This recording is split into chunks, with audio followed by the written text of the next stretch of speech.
क्या आपको कहानियां और ऑडियो बुक्स पसंद हैं? तो जुड़िए नॉवल एक्सप्लेनर से, जहां हर कहानी खास बनती है। अब समय की कोई कमी नहीं। कभी भी, कहीं भी अपनी पसंदीदा कहानियां सुनें। आप कौन सी कहानी सुनना चाहते हैं? कमेंट में अपनी पसंदीदा नॉवेल या कहानी का नाम लिखें। मैं 5 दिनों के अंदर उस नॉवेल सीरीज को अपलोड कर दूंगा। ध्यान दें, कुछ कहानियां 18+ दर्शकों के लिए हो सकती हैं। कृपया ईयरफोन लगाकर सुनें। अभी सब्सक्राइब करें। अध्याय 102 रिक्टर परिवार 2।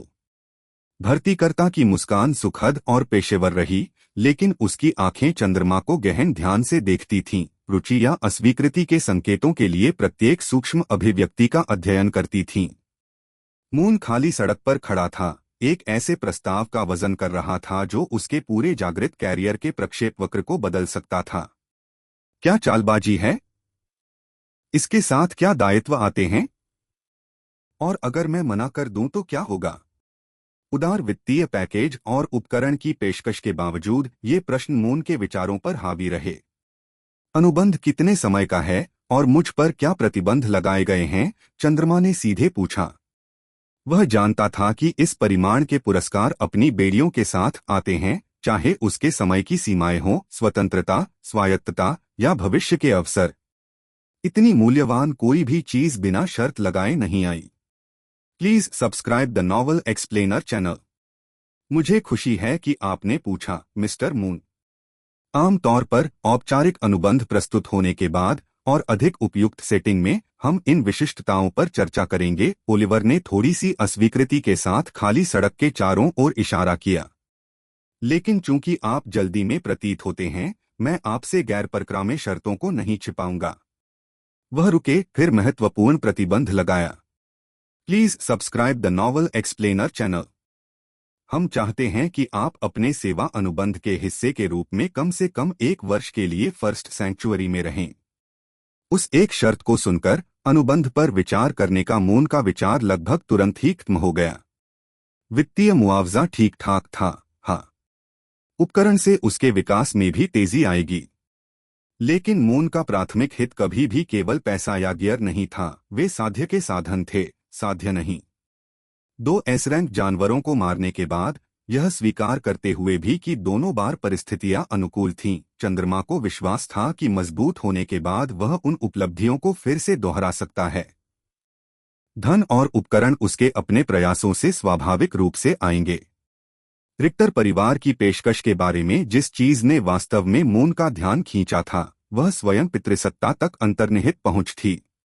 जब चंद्रमा 25 के स्तर पर पहुंच जाएगा और अपने प्रथम श्रेणी के विकास कार्यों का सामना करेगा, तो ऐसे शक्तिशाली इवोल्वर की मदद अमूल्य होगी। चूंकि वह केवल 22 स्तर का था, इसलिए उसे अभी तक आवश्यकताएं प्राप्त नहीं हुई थीं, लेकिन उसका क्लासलेस पदनाम कितना शक्तिशाली था, इसके आधार पर चंद्रमा निश्चित था कि विकास कार्य सरल नहीं होंगे। पितृसत्ता के स्तर पर किसी से मार्गदर्शन, संसाधन या प्रत्यक्ष सहायता प्राप्त करने का मतलब सफलता और विनाशकारी विफलता के बीच अंतर हो सकता है। लेकिन उसके विकास में पूरे 1 साल की देरी करने के लिए मजबूर किया जा रहा है। इससे सब कुछ बदल गया। मून प्रतिबंध के पीछे के रणनीतिक तर्क को अच्छी तरह से समझ सकते हैं।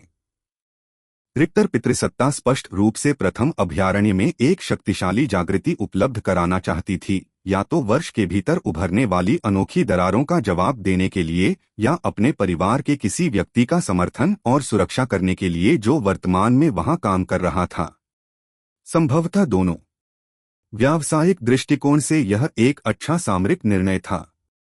चंद्रमा चाहे कितना भी मजबूत क्यों न हो, दूसरे अभयारण्य में पहुंचने के बाद वह पहले से स्थापित इवोल्वर्स के साथ प्रतिस्पर्धा नहीं कर पाएगा। कुलपति ने यह बात समझी। इसलिए वह चाहते थे कि चंद्रमा 1 वर्ष तक जागृति के रूप में रहे, ताकि उनसे अधिकतम लाभ प्राप्त किया जा सके। कुछ लोगों ने बिना किसी हिचकिचाहट के सौदा स्वीकार कर लिया होगा। एक जागृत व्यक्ति के लिए 1 वर्ष का कोई मतलब नहीं होता, एक विकासकर्ता के लिए तो उससे भी कम। हालांकि चंद्रमा के लिए यह पूरी तरह से अस्वीकार्य था।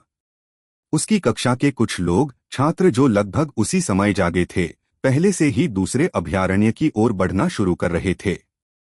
वे अपने विकास कार्यों को पूरा करने के रास्ते पर तेजी से 25 के स्तर पर पहुंच गए थे और इवॉल्वर में परिवर्तित हो रहे थे, जबकि चंद्रमा बेसलाइन वेकर के रूप में अटका हुआ था।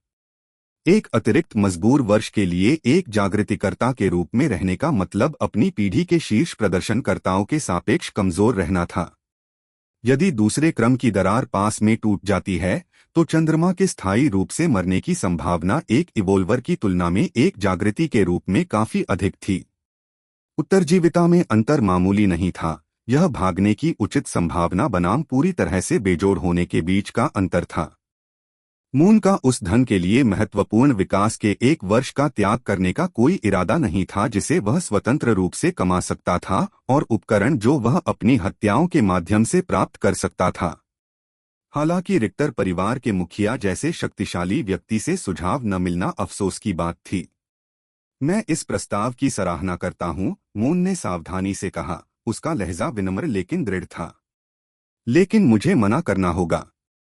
ओलिवर की मुस्कान थोड़ी सी घूम गई, आश्चर्य उसके चेहरे पर आ गया।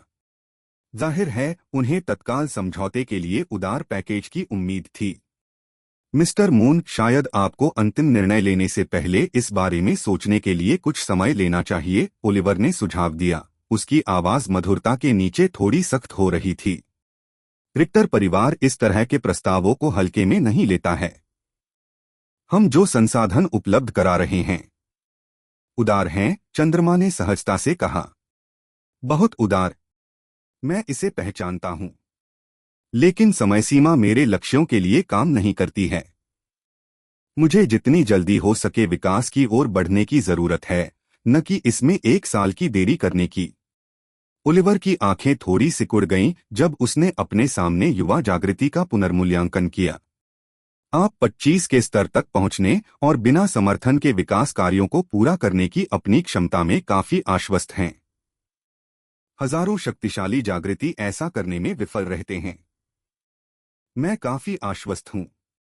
इसके अलावा मैं सिर्फ कोई शक्तिशाली जागृति नहीं हूं। अन्यथा आप मुझे आमंत्रित करने नहीं आते, चंद्रमा ने सरलता से उत्तर दिया। उसे विनम्र व्यवहार करने की जरूरत नहीं थी, वह अपनी कीमत अच्छी तरह जानता था। ओलिवर स्नैक ने भी ऐसा ही किया। जब ओलिवर अपने अगले कदम पर विचार कर रहा था तो एक पल की तनावपूर्ण शांति छा गई। भर्तीकर्ता का सुखद व्यवहार काफी ठंडा हो गया था, हालांकि उसने पेशेवर संयम बनाए रखा था। मैं देख रहा हूं, ओलिवर ने आखिरकार कहा। ठीक है मिस्टर मून, मैं आपका निर्णय पितृसत्ता को बता दूंगा। हालांकि मुझे उल्लेख करना चाहिए। वह सार्थक ढंग से रुका। रिक्टर परिवार उन दोनों को याद रखता है जो हमारे प्रस्तावों को स्वीकार करते हैं और जो उन्हें अस्वीकार करते हैं।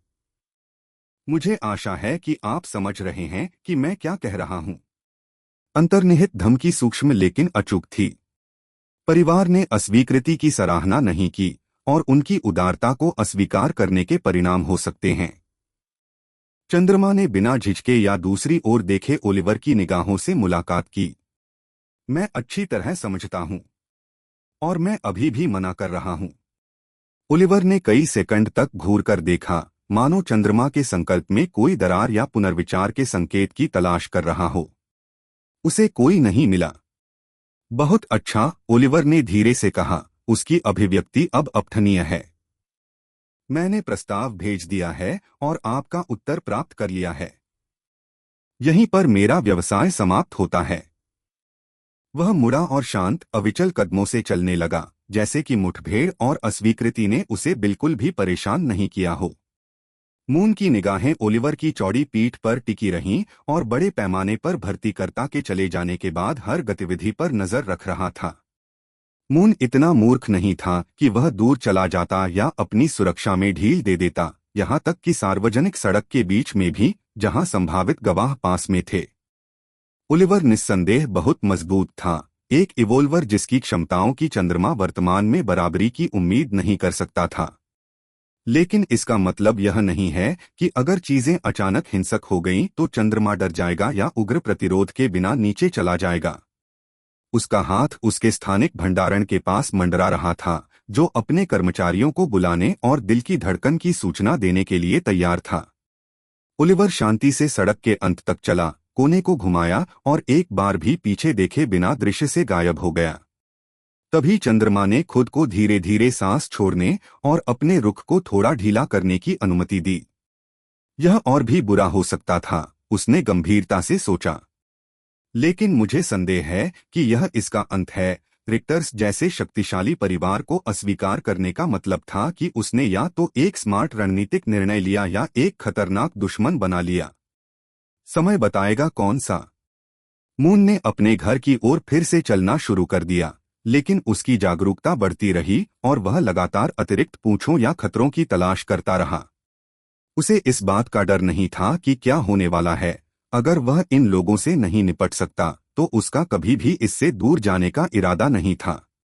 यदि रिक्टर परिवार का सफाया करना चाहे तो वह खुशी से ऐसा करेगा।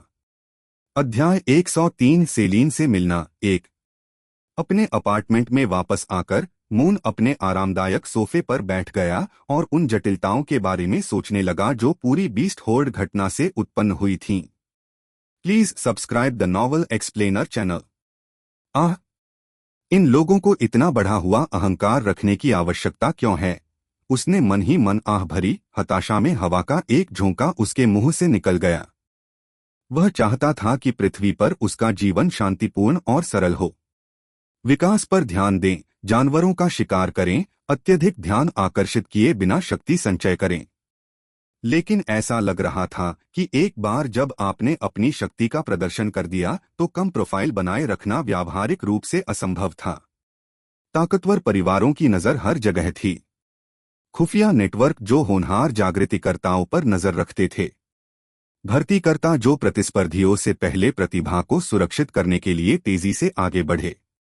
और एक बार जब उनका ध्यान आप पर गया तो परेशानी अनिवार्य रूप से आ गई, चाहे भर्ती दबाव, राजनीतिक हेरफेर या सीधे धमकी के माध्यम से। यदि आपने उनके प्रस्तावों को अस्वीकार कर दिया। मून फर्स्ट सैंक्चुअरी में घात या हत्या के प्रयासों से विशेष रूप से नहीं डरते थे। वहां का वातावरण उनके कौशल और शक्ति के पक्ष में था। वह अपना बचाव कर सकता था, उसके पास पर्याप्त जीवन भंडार था और प्रबंधनीय डिबफ के साथ फिर से पैदा हो सकता था। मून को इतना विश्वास था कि वह अपने नए कौशल के साथ सबसे शक्तिशाली जागृतिवादियों के खिलाफ अपनी पकड़ बना सकता है।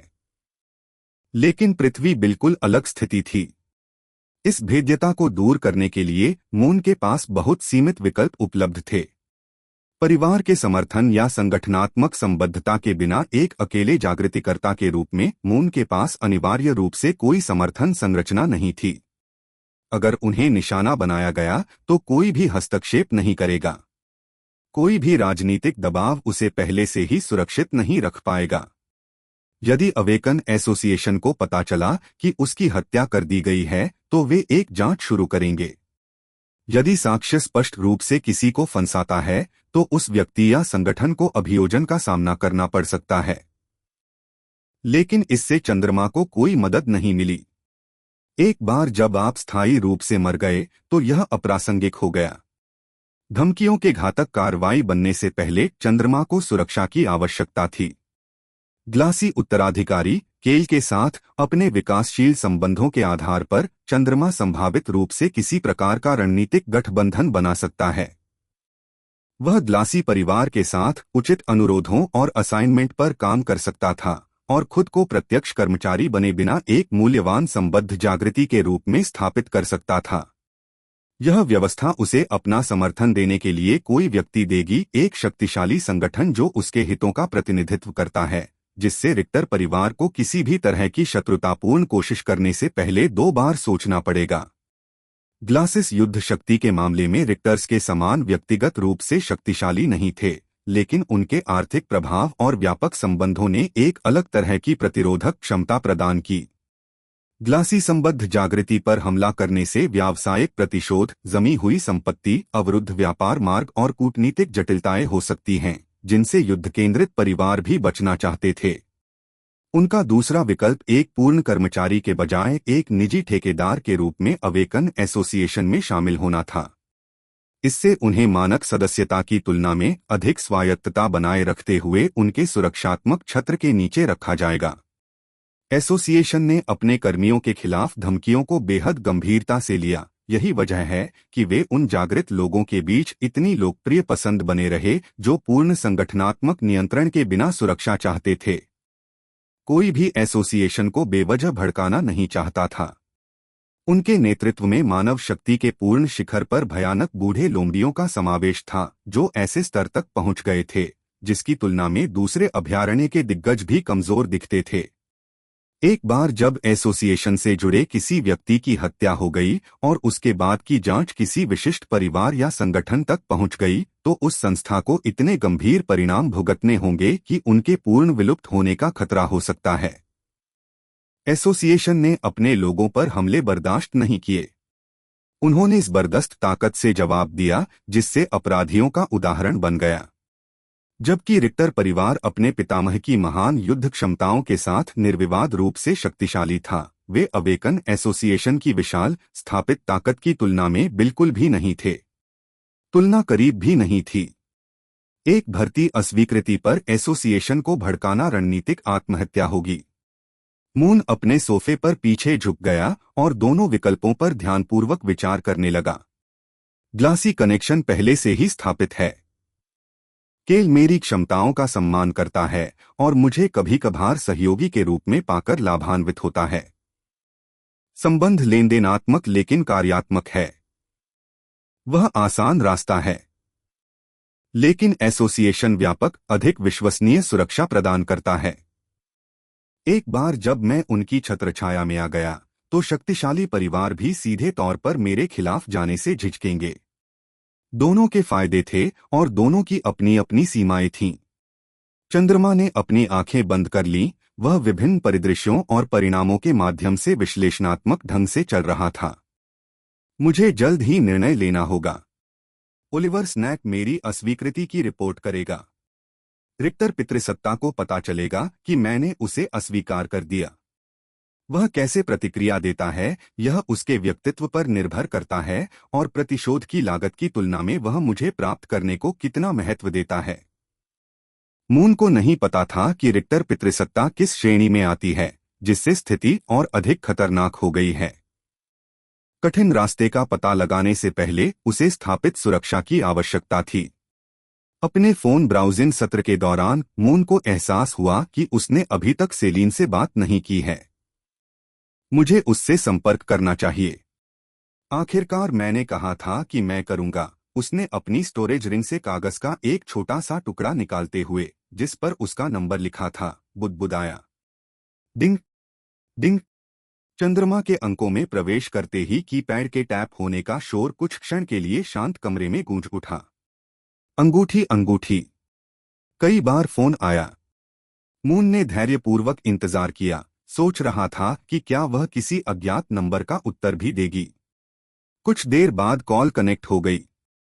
नमस्ते। सेलीन की आवाज स्पीकर के माध्यम से आई जिसमें सतर्क अनिश्चितता का संकेत था। यह स्पष्ट था कि वह उसे कॉल करने वाले नंबर को नहीं पहचानती थी। अरे यह चंद्रमा है, उसने सरलता से कहा। दूसरे छोर पर एक संक्षिप्त विराम था, उसके बाद जो वास्तविक आश्चर्य जैसा लग रहा था। चंद्रमा? मैं? ईमानदारी से कहूं तो मुझे यकीन नहीं था कि आप वास्तव में कॉल करेंगे या नहीं। सेलीन ने स्वीकार किया। उसका स्वर थोड़ा गर्म था। आप कैसे हैं? क्या आप ठीक हैं? मैं बिल्कुल ठीक हूं।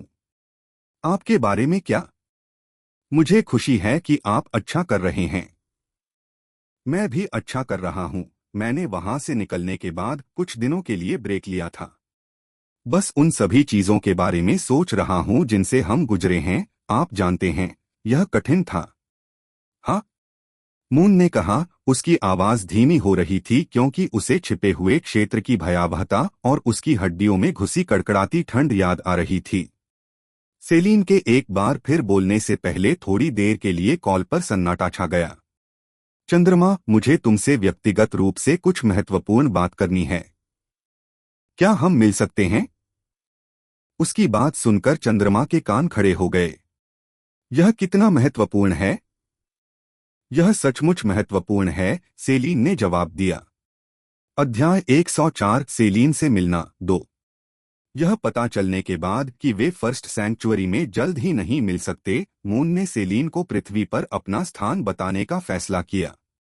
बेस सेलेन को आयरन पीक तक पहुंचने के लिए 2 दिवसीय यात्रा की आवश्यकता थी, जिससे अभयारण्य में आकस्मिक मुलाकातें अव्यवहारिक हो गईं। क्या हम आज मिल सकते हैं? मैं कुछ घंटों के भीतर आपके स्थान पर पहुंच सकता हूं। अगर मैं बहुत ज्यादा दबाव डाल रहा हूं तो आप मुझे बता सकते हैं, मून ने पेशकश की। यह ठीक है। हम आज मिल सकते हैं, सेलीन ने बिना किसी हिचकिचाहट के उत्तर दिया। जब आप यहां पहुंचें तो मुझे फोन करें। मुझे बताएं कि आप किस स्टेशन पर पहुंचेंगे और मैं आपको लेने आऊंगा। सचमुच? ठीक है, मैं आपको कुछ मिनटों में बताऊंगा। उसकी सहमति सुनकर सेलीन की आवाज में काफी चमक आ गई थी। मून ने फोन रख दिया। उसका दिमाग घूम रहा था कि सेलीन क्या चर्चा करना चाहती है, जिसके लिए एक व्यक्तिगत बैठक की आवश्यकता है। वह कुछ महत्वपूर्ण बात करना चाहती है, लेकिन यह किस बारे में हो सकती है? उनके विचार तब बाधित हुए जब उनके फोन से एक नए संदेश का संकेत देने वाली धीमी आवाज निकली। इसे पढ़ते हुए मून को याद आ गया कि सेलीन किस स्टेशन पर पहुंचेगी और अनुमानित समय अब से लगभग 2 घंटे बाद। सेलीन के निर्धारित आगमन से 5 मिनट पहले मून निर्दिष्ट स्टेशन पर पहुंचे। परिवहन का उपयोग करते हुए ट्रांजिट हब उनके अपार्टमेंट से केवल 10 मिनट की दूरी पर था, जिससे यह एक सुविधाजनक बैठक बिंदु बन गया। पृथ्वी पर सर्वनाश के आगमन के बाद से दुनिया नाटकीय रूप से बदल गई थी। पुरानी सभ्यता का बुनियादी ढांचा, धीमी दहन इंजन वाली गाड़ियां, ग्रिडलॉक वाली सड़कों पर रेंगती हुई भीड़भाड़ वाले घंटों के दौरान यात्रियों से खचाखच भरी भूमिगत ट्यूबों में पूरी तरह से क्रांति ला दी गई थी। मानवता आवश्यकता और अवसर से तेजी से आगे बढ़ी थी।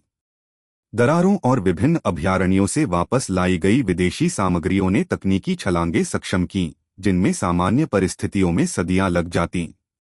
इंजीनियरों और जागरूकों ने मिलकर काम करते हुए परिवहन के ऐसे तरीके तैयार किए थे, जो तुलनात्मक रूप से सर्वनाश पूर्व की यात्रा को आदिम बनाते थे। चंद्रमा की आंखों ने शहर के जिलों को जोड़ने वाले चमचमाते धागों की तरह आकाश में फैली कक्षीय पारगमन रेखाओं पर नजर रखी। ऑर्बिटल्स खुद बमुश्किल किसी ध्वनि के साथ मंच की ओर उतरे। उनकी गुरुत्वाकर्षण विरोधी प्रणोदन प्रणाली ने पुरानी दुनिया के विमानों के इंजनों की गर्जना को खत्म कर दिया।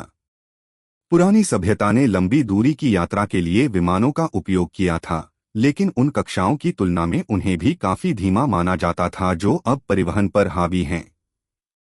ये जहाज ऐसी गति से यात्रा करते थे जो पारंपरिक तकनीक के साथ असंभव होती। कुछ ही घंटों में दूरी तय कर लेते थे, जिसमें एक बार लगभग 1 दिन लग जाता था। ऑर्बिटल्स विशाल थे, पुराने क्रूज जहाजों के तुलनीय आयामों के साथ निर्मित, लेकिन समुद्री यात्रा के बजाय वायुमंडलीय उड़ान के लिए डिजाइन किए गए थे। प्रत्येक जहाज सैकड़ों यात्रियों को आराम से ले जा सकता है, जिसमें कई डेक होते हैं जिनमें बुनियादी बैठने से लेकर अमीर यात्रियों के लिए लग्जरी आवास तक सब कुछ होता है। उन्होंने दूसरे क्रम के कालकोठरी से प्राप्त मैना संक्रमित सामग्रियों के साथ संयुक्त उन्नत चुंबकीय क्षेत्र प्रौद्योगिकी द्वारा निलंबित निर्दिष्ट हवाई लेन के साथ उड़ान भरी।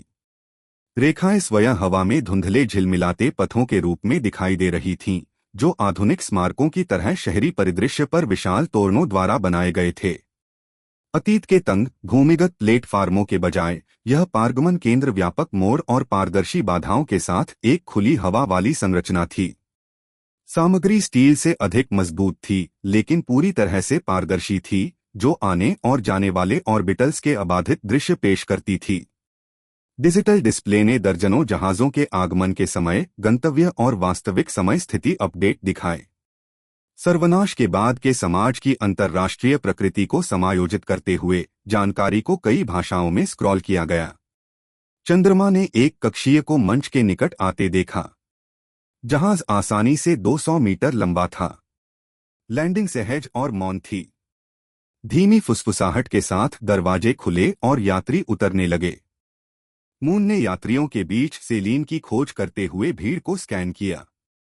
कक्षा से बाहर निकलने वाले अधिकांश लोग अपनी क्षमता और उपकरणों के आधार पर स्पष्ट रूप से जागृत थे। अधिकांश अशक्त लोग अपनी नौकरी की प्रकृति के कारण इस तरह के परिवहन का खर्च वहन नहीं कर सकते थे, जो टिकट के लिए पर्याप्त नहीं था। किसी भी आपात स्थिति के मामले में स्टेशन रक्षात्मक रनों से भरा हुआ था।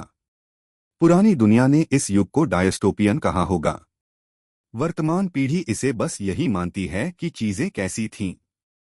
मून का ध्यान उतरने वाले यात्रियों की ओर लौट आया जब उसने परिचित रेशमी पोनीटेल में बंधे काले बाल और नीली आंखों को भीड़ में घूमते हुए देखा।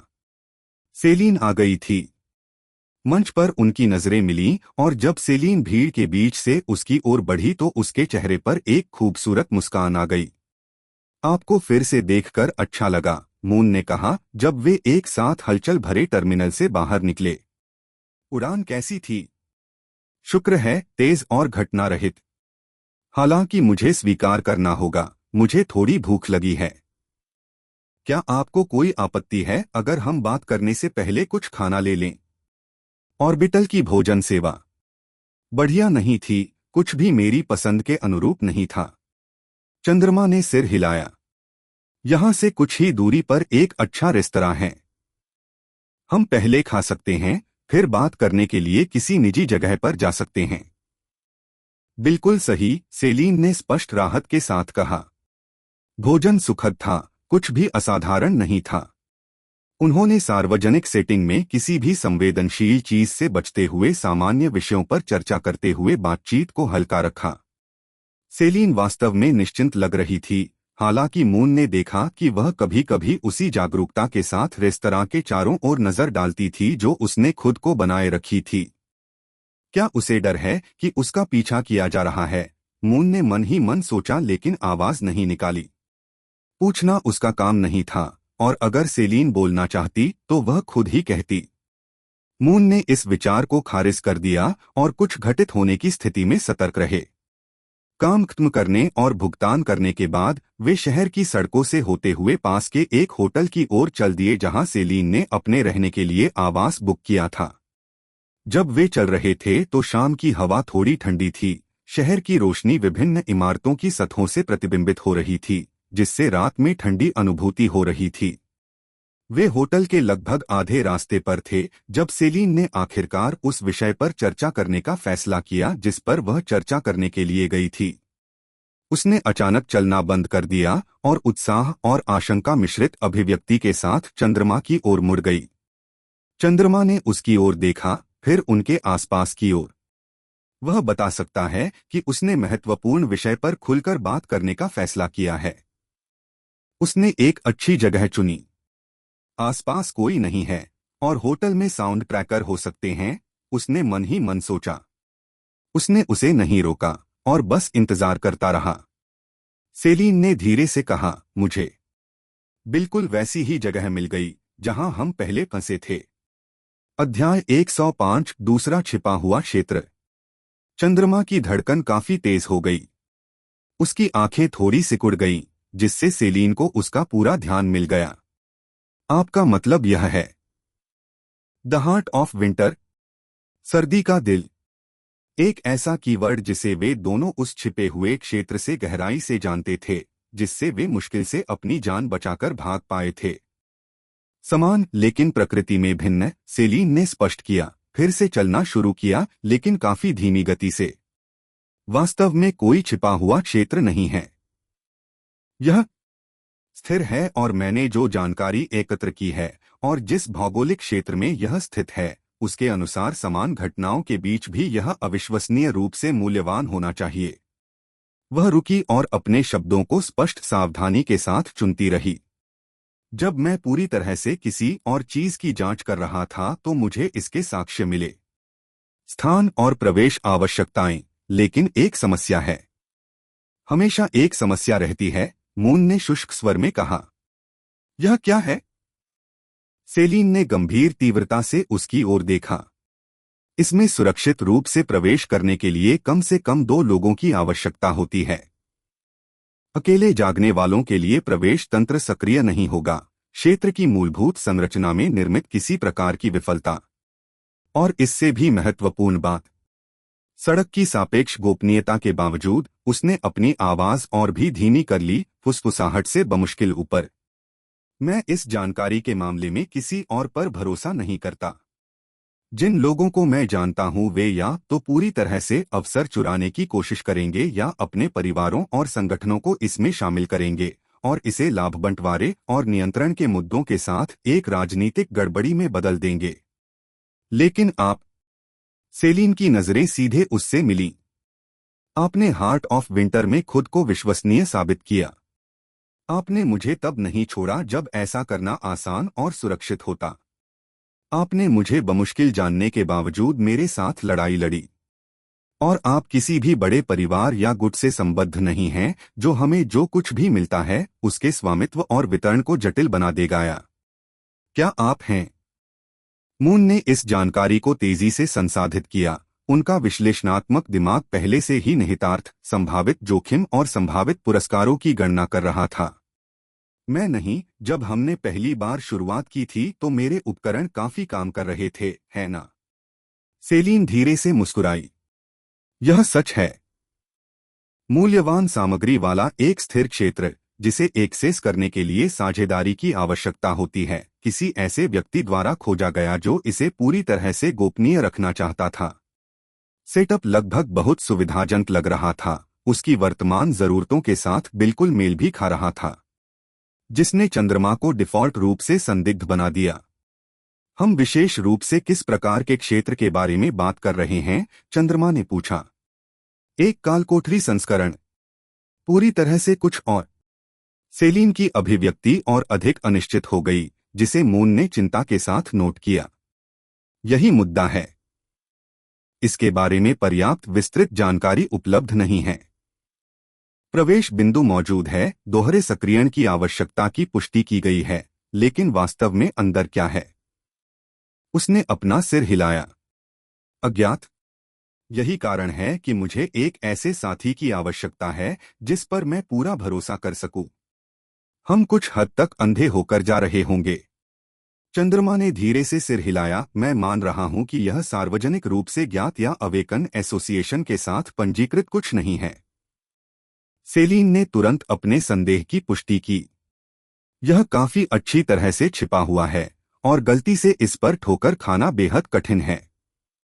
स्थान दूरस्थ है, प्रवेश बिंदु प्राकृतिक इलाके की विशेषताओं से छिपा हुआ है और कोई आधिकारिक रिकॉर्ड नहीं है जो मुझे मिल सका। पिछली बार जब मैंने साइट की भौतिक जांच की थी तो आपके कॉल करने से कुछ घंटे पहले प्रवेश तंत्र अभी भी अनदेखा और बरकरार था। वह रुकी, फिर तत्परता से बोली, फिर भी हमें अपना निर्णय जल्दी से लेना चाहिए।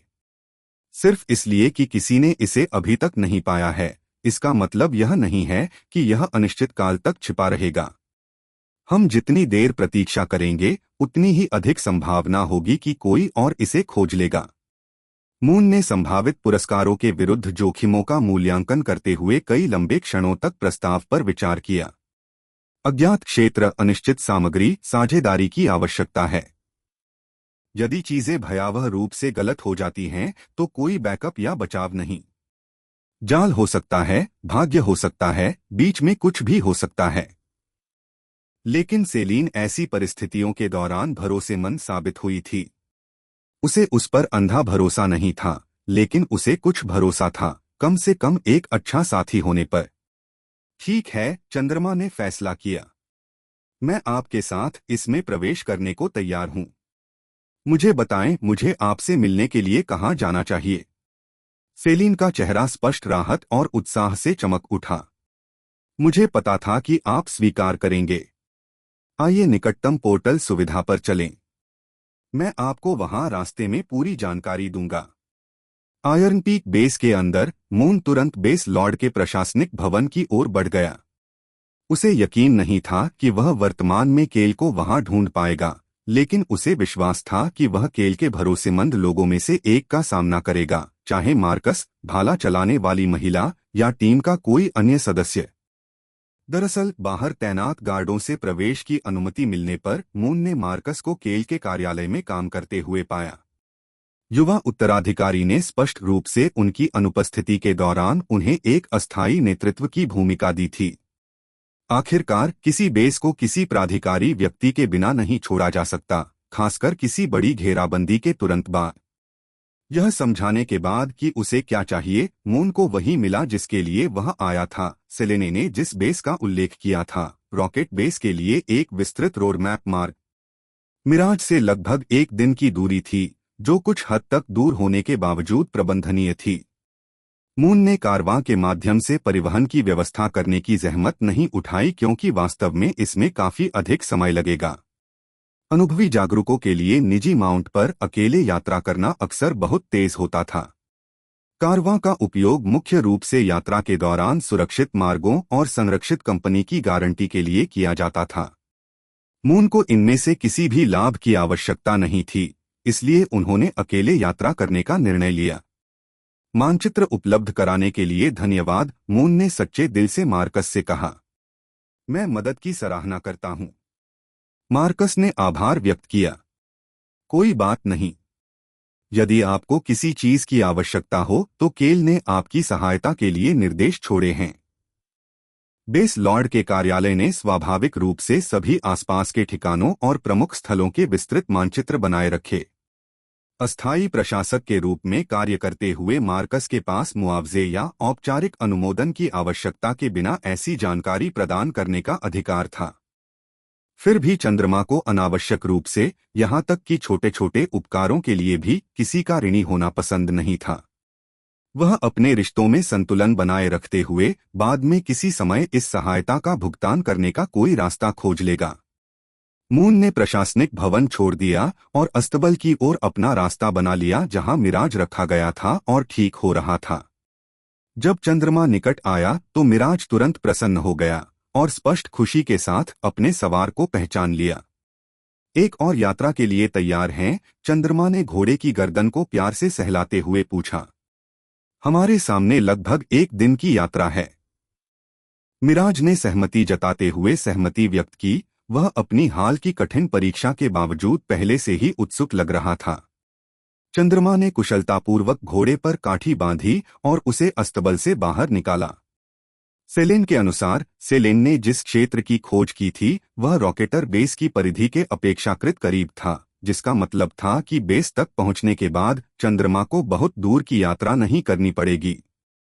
मून ने मिराज पर चढ़कर उसे पश्चिमी द्वार की ओर निर्देशित किया, वही खंड जहां उसने कल ही माउंटेन बियर से लड़ाई की थी। इस क्षेत्र की मरम्मत पहले से ही चल रही थी। पृथ्वी जादूगर क्षतिग्रस्त इलाके को दोबारा आकार दे रहे थे और निर्माण टीमें दीवार के नष्ट हुए हिस्सों का पुनर्निर्माण कर रही थीं। शुक्र है, सेलीन ने कहा था कि क्षेत्र का प्रवेश द्वार रॉकेटर की बाहरी सीमा के अपेक्षाकृत करीब था, इसलिए चंद्रमा को अपनी यात्रा के दौरान किसी और द्वारा इसकी खोज किए जाने की चिंता नहीं थी।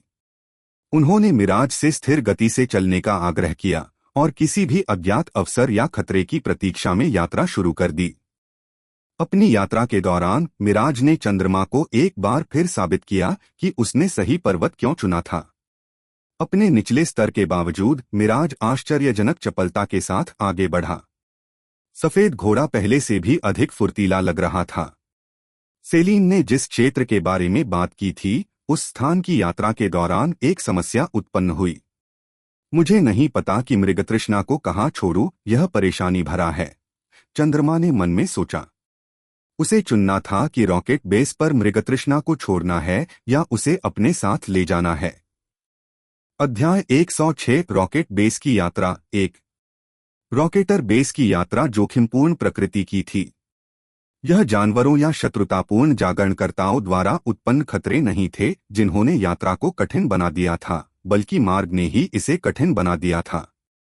रोडमैप द्वारा प्रदान किए गए सबसे तेज रास्ते में तेज धाराओं वाली नदियों को पार करना, अस्थिर इलाके के साथ खड़ी पहाड़ियों पर नेविगेट करना और छोटे पहाड़ी दर्रों को पार करना शामिल था, जहां रास्ते एक घोड़े और सवार को मुश्किल से समायोजित करने के लिए संकीर्ण थे। भूगोल क्षमाशील नहीं था, लगातार ध्यान देने और सावधानी से गुजरने की मांग कर रहा था। यह आसान नहीं था, लेकिन मिराज बिना किसी गंभीर समस्या के प्रत्येक बाधा को पार करने में कामयाब रहा। मून मिराज की उल्लेखनीय सहन शक्ति और दृढ़ता से प्रभावित थे उन्होंने बुद्धिमत्ता के साथ बदलते इलाके को अपना लिया, जिसने उन्हें अपेक्षाकृत निम्नस्तरीय माउंट होने के बावजूद इतना मूल्यवान साथी बना दिया। यात्रा के दौरान चंद्रमा को किसी भी महत्वपूर्ण खतरे का सामना नहीं करना पड़ा, जो उसके उद्देश्य की समय संवेदनशील प्रकृति को देखते हुए सौभाग्यशाली था। वह जितनी जल्दी हो सके स्थान पर पहुंचना चाहता था और शक्तिशाली जानवरों के साथ लंबे समय तक युद्ध में मजबूर होने से उसकी गति काफी धीमी हो जाती। दक्षता के बावजूद चंद्रमा निराशा की हल्की सी टीस महसूस किए बिना नहीं रह सका। यात्रा के दौरान कुछ शक्तिशाली जानवरों का सामना करने से उसकी प्रगति पर कोई असर नहीं पड़ता। इन हत्याओं से अनुभव और जीवन लाभ ने यात्रा के समय को पूरी तरह से संक्रमणकालीन के बजाय उत्पादक बना दिया होगा। लेकिन आपके पास सब कुछ नहीं हो सकता। जैसे जैसे चंद्रमा आगे बढ़ता गया, रात धीरे धीरे उतरने लगी। दुर्भाग्य से जिस क्षेत्र से वह वर्तमान में गुजर रहा था वह खुला घास का मैदान था, जिसमें वस्तुतः कोई प्राकृतिक आवरण नहीं था। लुढ़कते मैदान हर दिशा में फैले हुए हैं, जो कभी कभार टूट जाते हैं और सार्थक आश्रय प्रदान करने के लिए बहुत छोटे होते हैं।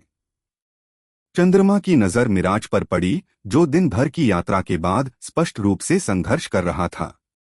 घोड़े को सांस लेने में कठिनाई हो रही थी। गति बनाए रखने के प्रयासों के बावजूद उसकी गति धीमी हो रही थी। बिना आराम किए आगे धकेलने से चोट लगने या पूरी तरह थकने का खतरा हो सकता है। चारों ओर ध्यान से देखते हुए चंद्रमा ने किसी भी संभावित आश्रय या रक्षात्मक स्थिति के लिए वातावरण का निरीक्षण किया। कुछ भी स्वयं प्रस्तुत नहीं हुआ।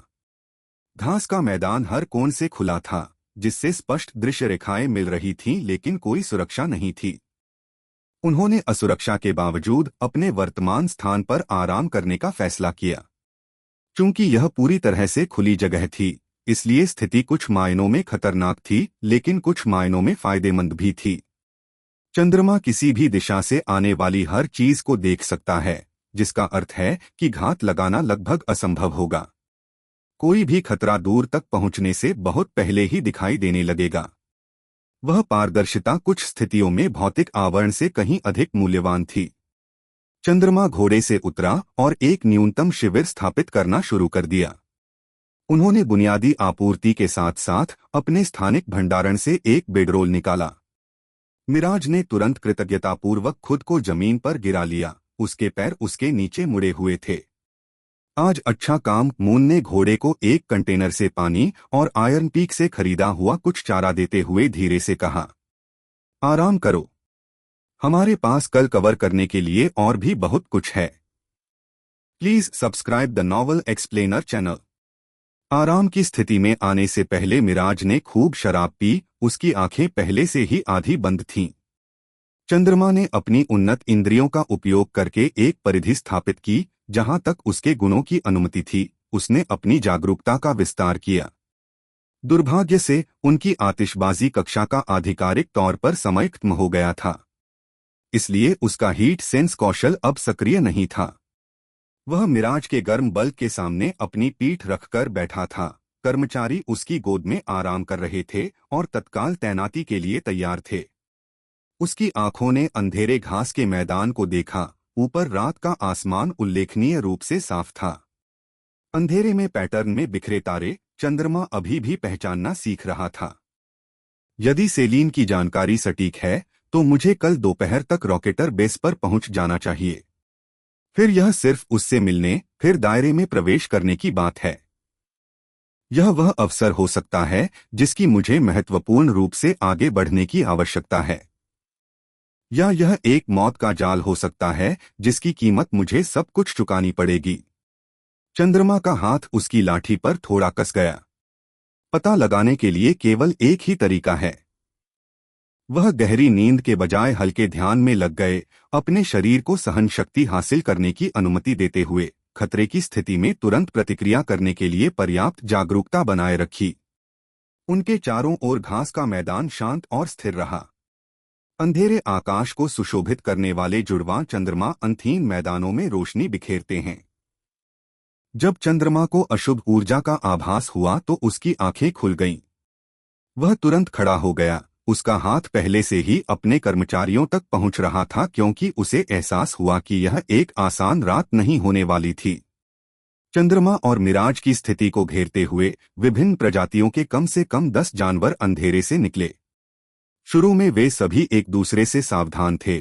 संभावित शिकार की गंध से प्राकृतिक प्रतिस्पर्धी अस्थायी निकटता में मजबूर हो गए। लेकिन एक बार जब उन्होंने चंद्रमा और थके हुए मिराज को पूरी तरह से पंजीकृत कर लिया, तो जानवरों ने अपने क्षेत्रीय मतभेदों को एक तरफ रख दिया और घिरे हुए शिकार पर दावा करने के एकल साझा लक्ष्य पर ध्यान केंद्रित किया। मून की नजर उभरते खतरों पर पड़ी और तेजी से हर एक का आकलन किया। उनके द्वारा उत्सर्जित मन हस्ताक्षरों के आधार पर वे सभी लगभग 18 के स्तर के थे। मौजूदा ताकत वाले किसी व्यक्ति के लिए व्यक्तिगत रूप से विशेष रूप से खतरनाक नहीं है, लेकिन अगर वह सावधान नहीं होता तो उनकी संख्या और समन्वित स्थिति बहुत कम जोखिम पैदा करती।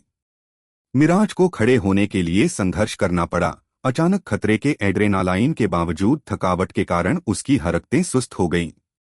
नीचे रहो, चंद्रमा ने चुपचाप आदेश दिया। मैं इसे संभाल लूंगा। जैसे ही चंद्रमा ने अपना सबसे शक्तिशाली मंत्र इग्नाइट का जादू करना शुरू किया, उसका मन भड़क उठा। मून को पता था कि भले ही वह चुपचाप खतरों को खत्म करने और अतिरिक्त शिकारियों को आकर्षित करने से बचने की कोशिश करता है, फिर भी अपरिहार्य रूप से बिखरा खून आसपास के क्षेत्र से और अधिक जानवरों को आकर्षित करेगा। किसी अन्य स्थान पर प्रवास करने से पहले इसे जल्दी और निर्णायक रूप से समाप्त करना बेहतर है।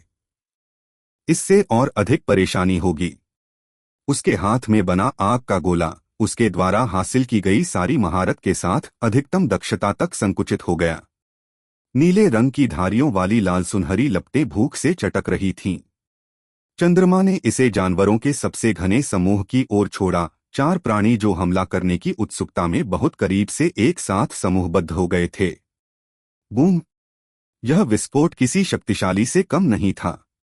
5 मीटर के दायरे ने सभी 4 जानवरों को विस्फोट क्षेत्र में पकड़ लिया। उनके एपिक्रैंक कौशल से 250% क्षति बोनस ने उन्हें तुरंत नष्ट कर दिया। उनके शरीर पीछे की ओर फेंके गए, जले हुए और टूटे हुए थे। जलने के प्रभाव से यह सुनिश्चित हो गया कि कुछ भी नहीं बचा, भले ही प्रारंभिक विस्फोट तुरंत घातक न हुआ हो। आपने लेवल 18 प्लेन स्टॉकर को मार डाला है। आपने 5 जीवन प्राप्त किए हैं।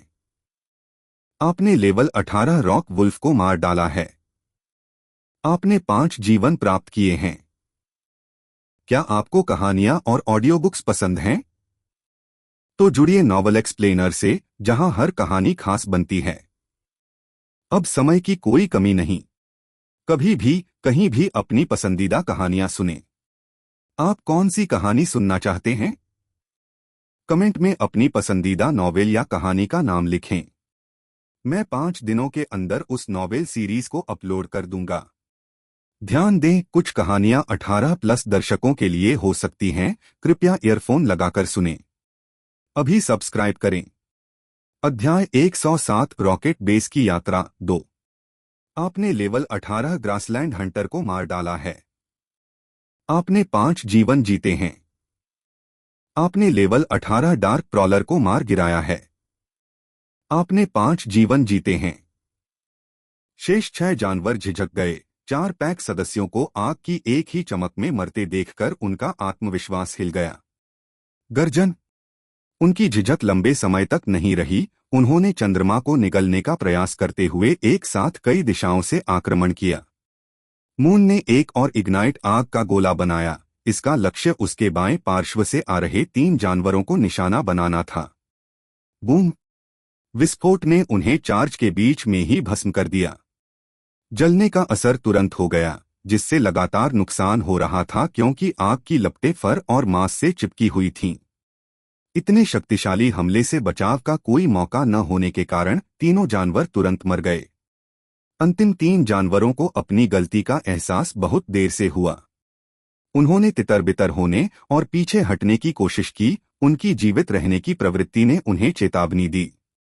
मून ने पीछा करने पर विचार किया, लेकिन इसके विरुद्ध निर्णय लिया। जीव जंतु भाग रहे थे, अब कोई खतरा नहीं था और उनका पीछा करना फायदेमंद नहीं था। उन्होंने न्यूनतम जीवन प्रदान किया। और हत्या से लगभग कोई अनुभव नहीं मिला। उसने अपने कर्मचारियों को नीचे कर दिया। पूरी मुठभेड़ पहली पहचान से लेकर अंतिम हत्या तक 30 सेकंड से भी कम समय तक चली थी। चंद्रमा ने जिन 7 जानवरों को मारा था, उनसे कुल 35 जीवन प्राप्त हुए थे। प्रत्येक जानवर ने उसकी वर्तमान ताकत की तुलना में अपेक्षाकृत कम स्तर के कारण उसे 5 जीवन प्रदान किए थे। हालांकि संख्या अविश्वसनीय रूप से कम थी, फिर भी थोड़ा सा संचय मायने रखता था। घास का मैदान फिर से शांत हो गया। केवल जानवरों की लाशों को भस्म करने वाली बची हुई लपटों की आवाज से टूट गया। मिराज संक्षिप्त लड़ाई के दौरान खड़े रहने में कामयाब रहा था। उसकी आंखें चौड़ी लेकिन भरोसेमंद थीं, क्योंकि उसने मून को नैदानिक दक्षता के साथ खतरों को खत्म करते देखा था। देखना, चंद्रमा ने घोड़े की गर्दन थपथपाते हुए धीरे से कहा। चिंता की कोई बात नहीं। जब तक हो सके कुछ और आराम कर लो। हमें जल्द ही निकलना होगा, क्योंकि और जानवर आने लगेंगे। मिराज वापस बस गया, हालांकि उसके कान अतिरिक्त खतरों के प्रति सतर्क रहे। चंद्रमा खड़ा रहा, उसकी इंद्रियां अंधेरे में फैल गईं। विस्फोट और खून की गंध अंततः अधिक शिकारियों को आकर्षित करेगी। इस रुकावट से पहले शायद उसे 5 मिनट का ध्यान मिला होगा। शायद आज रात ज्यादा आराम नहीं मिलेगा। मिराज के आराम करने तक सतर्क रहना होगा और जो कुछ भी दिखाई देगा उससे निपटना होगा। मून ने अंधेरे में अपनी यात्रा जारी रखने से पहले मिराज को कुछ समय के लिए आराम करने देने का फैसला किया था। एक स्थान पर रहना स्पष्ट रूप से एक भयानक विचार साबित हो रहा था। खून और जले हुए मांस की गंध एक प्रकाशस्तंभ की तरह काम कर रही थी, जो घास के मैदानों से शिकारियों को खींच रही थी। मून ने अपनी सतर्क स्थिति फिर से शुरू कर दी, पहरा देते हुए, जबकि मिराज ने सुरक्षित रूप से आगे बढ़ने के लिए पर्याप्त ताकत हासिल कर ली। अल्पावधि में पतन या चोट के जोखिम के बिना यात्रा करने के लिए घोड़े को पर्याप्त सहन शक्ति हासिल करने में लगभग 10 मिनट और लग गए। उस संक्षिप्त प्रतीक्षा अवधि के दौरान चंद्रमा को एक आक्रामक लहर में अंधेरे से उभरे 20 अतिरिक्त जानवरों को मारने के लिए मजबूर होना पड़ा।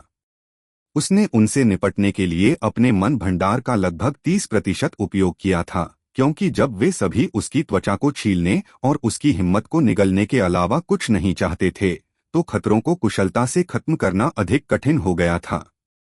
जानवरों ने अधिक सावधानी से संपर्क किया, अप्रत्याशित कोनों से हमला किया और चंद्रमा की रक्षात्मक कवरेज में अंतराल का फायदा उठाने के लिए अपने हमलों का समन्वय किया।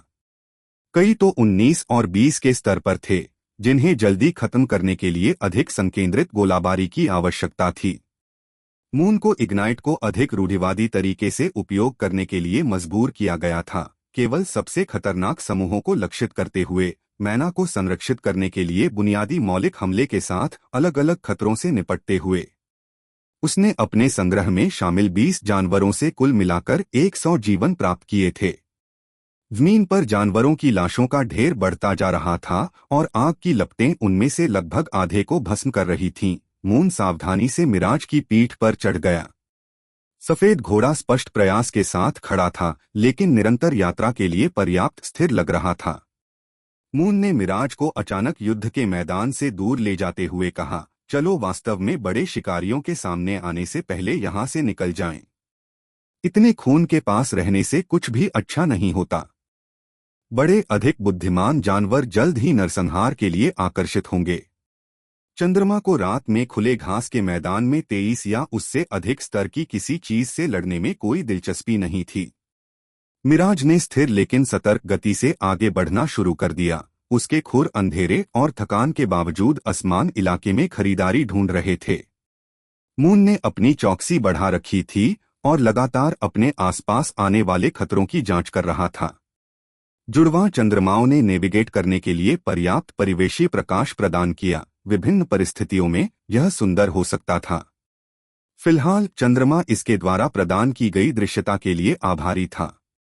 उन्होंने रात भर बिना रुके यात्रा की, अपने और चंद्रमा द्वारा बनाई गई हत्या की जमीन के बीच यथासंभव दूरी रखी।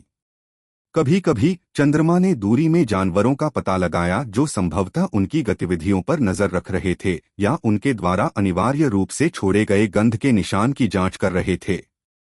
जब तक पूर्वी क्षितिज पर भोर होने लगी, चंद्रमा ने अनुमान लगाया कि उन्होंने रॉकेट बेस की ओर यात्रा का एक और महत्वपूर्ण हिस्सा कवर कर लिया है। घास के मैदान धीरे धीरे अधिक ऊंचाई वाले बदलावों के साथ चट्टानी इलाकों की ओर जा रहे थे, जिससे पता चलता है कि वे उस पहाड़ी क्षेत्र के करीब पहुंच रहे थे जहां आधार स्थित था। यात्रा के दौरान मून और मिराज ने प्राकृतिक गुफाओं में कुछ देर के लिए विश्राम किया था। भोर तक चंद्रमा ने कुल मिलाकर 100 जानवरों को मार डाला था और कई शक्तिशाली जानवरों से बच निकला था जिनके साथ वह लड़ाई में नहीं पड़ना चाहता था। चंद्रमा को घोड़े के प्रति सच्ची चिंता महसूस हुई। मिराज ने अधिकांश पर्वतों की तुलना में कहीं अधिक सहन किया था। बस कुछ घंटे और, मून ने मिराज की गर्दन थपथपाते हुए उत्साहपूर्वक कहा। एक बार जब हम रॉकेट बेस पर पहुंच जाएंगे तो आपको थोड़ा आराम मिलेगा, मैं वादा करता हूं। मिराज ने धीरे से फुसफुसाया, मानो प्रतिबद्धता स्वीकार कर रहा हो। चंद्रमा ने इसका ईमानदारी से मतलब निकाला। घोड़े ने बुनियादी स्थिर देखभाल से कहीं अधिक कमाई की थी। एक बार जब सेलीन के साथ इस क्षेत्र की खोज पूरी हो गई और चंद्रमा को केल से भुगतान प्राप्त हो गया, तो उसने घोड़े को मजबूत करने में मदद करने के लिए प्रीमियम रिकवरी औषधि, उन्नत फीड और संभवतः कुछ सामग्रियों में भी निवेश किया।